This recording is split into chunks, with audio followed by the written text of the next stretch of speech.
Hello, this is Alexis May for AI Med. Today we're back for part 2 of our conversation with Mike Fisher and Guy Wood-Gush. You'll be able to see part 1 online at www.ai-med.io.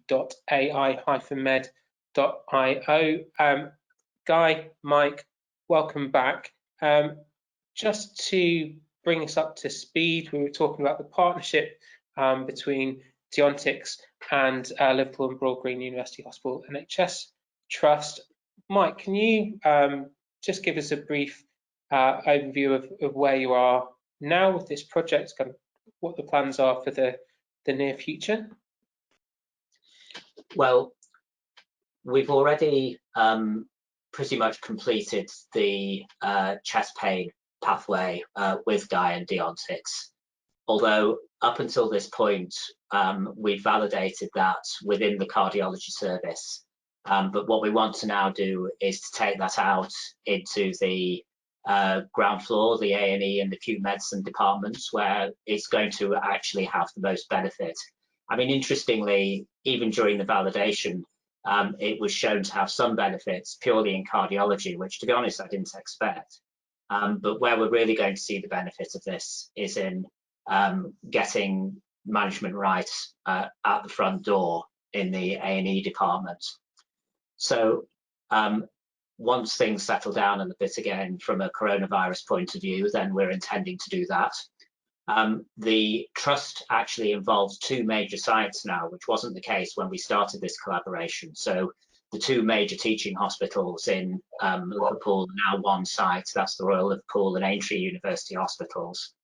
And so one of the things that this gives us the opportunity to do, and this is very interesting, is that because we're going to deploy, first of all, at the Royal Liverpool site, it will allow us to do a pragmatic comparison of the effects of deploying this system within 2 really quite similar hospitals serving a very similar population. And that, I think, will be an almost unique experiment as far as I can tell in this sort of field. So we're really looking forward to doing that.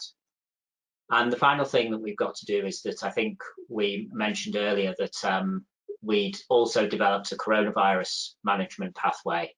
That is now really tightly integrated with our overall electronic health record. And so we'll be looking to try and improve the uptake of that now, because that has just gone live. But now we have the cultural work to do of really spreading adoption of that. Thanks very much, Mike. And to round out this conversation, I wanted to take the opportunity to ask you both to share, I guess, your top tips for successful deployment. We don't see it hugely often globally, you know, in terms of getting this far along the line. So congratulations. But you know, Mike, I guess I'll come to you first, as you were starting to speak to some of those, you know, around the cultural challenges, the electronic health records. What would you say are your top 3 tips for successful deployment? Okay, so number 1, make it accessible.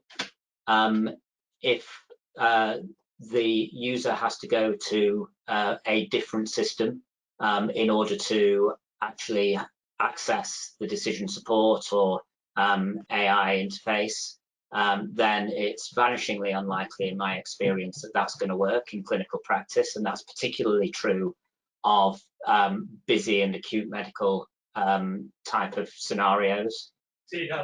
So the thing that we were aiming to do was to make sure that the system was actually appeared as part of our day-to-day system, and that's what Deontics have been very successful in doing and integrating that.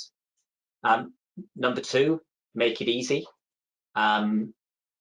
If you end up with people having to re-enter data to the user interface in different places, again, you're going to lose your users very, very rapidly.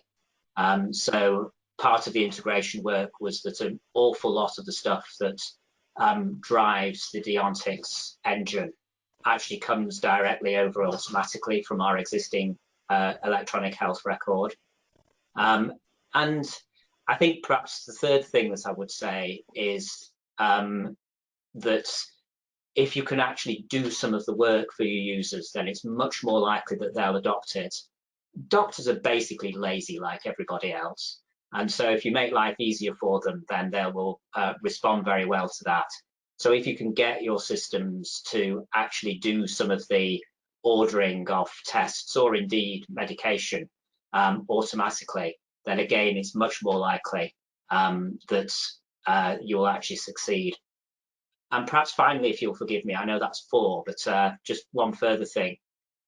Don't forget the cultural work, because if you get all the technicalities right, there is still the work of cultural adoption. And don't for a minute think that when you go live with a technically good system that you've cracked the problem, because your work is really only just beginning at that stage. Thanks, Mike, very much indeed. And we'll definitely allow you that. Last one is very important. It is. Guy, just from your side, I'm really interested to have kind of both sides of the thing and be able to draw on your respective experiences. So if you can stick to three, we will allow a fourth, as Mike's had one if you want. But from your perspective, what are your top tips? Yeah, well, we're of course looking at it from the point of view of how do we get this thing in and up and running. So to a large extent, it's technical. And clearly the integration with the electronic medical record is the kind of key to the whole thing. And that can be, it's generally always tractable, but it can be more difficult or less difficult. And really part of the key to that is obviously to have very, very good interoperability. So we use all of the modern interoperability standards. We use HL7, we use FHIR, we use SMART, we use CDS hooks. We use all of the standard codes, so we use ICD-9, ICD-10, etc. We use standard ontologies, SNOMED, LOINC, and we can use proprietary ontologies wherever required. And that then allows you to do the core integration, but you're still always going to have to then do some mapping for an individual pathway, perhaps in an individual setting, in an individual hospital, between Deontics and between the electronic medical record and perhaps other systems too, to get the best out of it. So actually understanding how you're going to do that integration and everything, and indeed making sure that the resource is there on the other side is important. And that point, the set is really the second point. So the second point of having a resource is that you do need you need to be able to plug in, obviously, to the electronic medical record. You need to have access. You need to have people who will do some work on the other side. At the Liverpool site, we were working with the homegrown electronic medical records called PENS. So we were working with Liverpool IT personnel who were fantastic to do that integration. Of course, if you're working with a commercial system at another site, then you need permissions from that commercial system, and indeed they're going to have to actually put some work in and respond to your requests in order to actually do the functional integration. So you will need those commercial integrations, and that you know is a question for the other company whether they're willing to do that.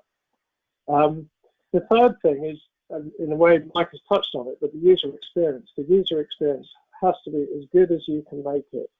Obviously, what you want is for people to actually use the system because they like using it.